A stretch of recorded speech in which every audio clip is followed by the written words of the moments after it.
سالم يحول الكرة عند البريك في الجهة اليمنى، يبحث عن مجهود أو يبحث عن كرة جماعية، في كرة تصل أول استلام، روض الكرة صد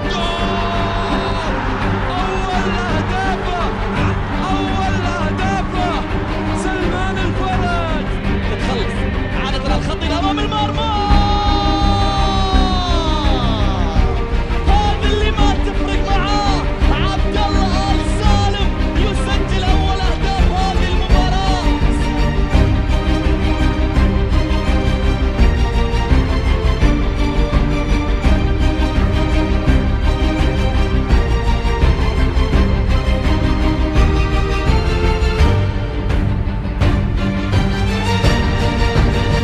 الكرة الآن بالراس، الله الله على البرازيلي جات السم بالراس، راحت يا عبد الله المعيوف.